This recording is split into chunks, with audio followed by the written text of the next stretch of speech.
Hey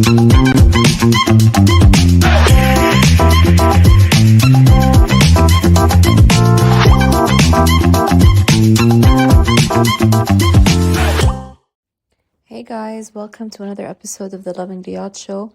I'm your host Rama, and today is the 27th of May, and we'll start off with a very interesting story that over 70% of Saudi's population is under the age of 35, and a Libyan pilgrim miraculously reaches Hajj after 2 flight delays. So starting with our first topic, Gen Z and millennials are absolutely taking over the Saudi population. The kingdom just dropped some pretty cool facts in the Saudi Family Statistics Report of 2024. So over 70% of the population is actually under the age of 35. The average Saudi is just 26.6 years old, and the median age is even younger at 23.5. So I think it's safe to say that the youthful energy in Saudi is at an all-time high. The typical Saudi household is definitely bigger than your average household, I think, throughout the rest of the world. Most homes, so about 86%, have 2 or more people, and 70%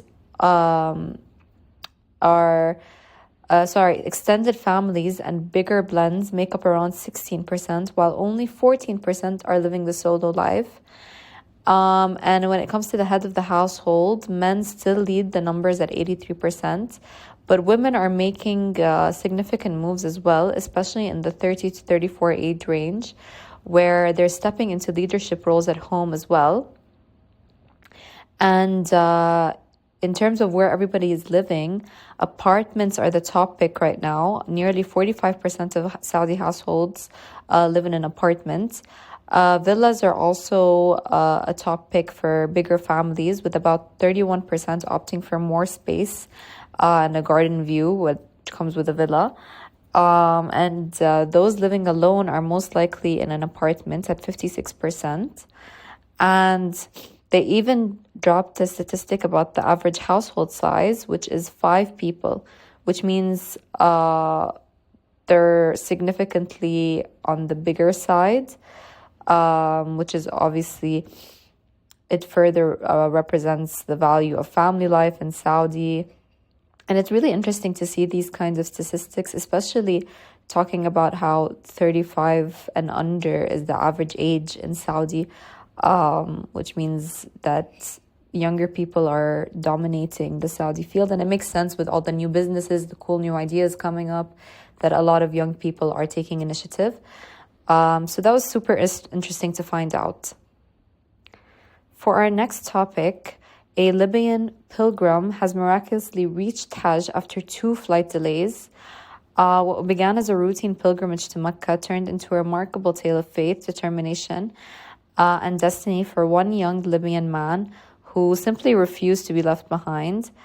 Amir al-Mahdi Mansour al-Gaddafi had long dreamed of performing Hajj. This year, he was finally ready to fulfill that dream. However, at the airport, Amir faced an unexpected setback. His departure was delayed by a security issue related to his surname. And while his fellow pilgrims cleared immigration and boarded the plane, Amir remained at the counter, having to plead his case. And despite his best efforts, the flight crew made the difficult decision to depart without him. But Amir apparently wouldn't give up and stated that he won't leave unless it's toward Hajj.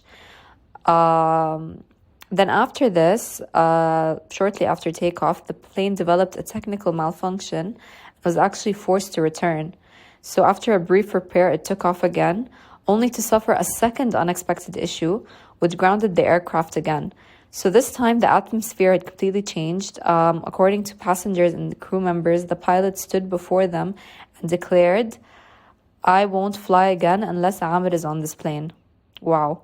So on the 3rd attempt, with him finally aboard, the plane took off without an incident and arrived safely in Saudi. What a remarkable story, which spread rapidly across social media, and people took it as a powerful sign of divine intervention and answered prayers.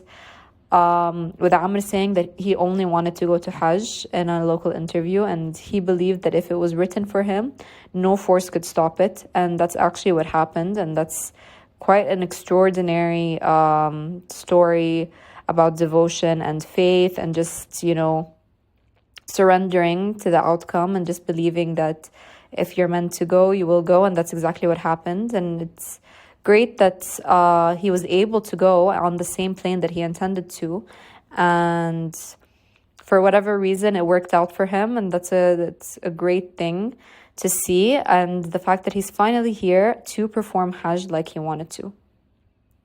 So thank you guys for listening to today's episode. Don't forget to follow along on all of our streaming platforms, and make sure to tune in tomorrow for another episode. We will see you then.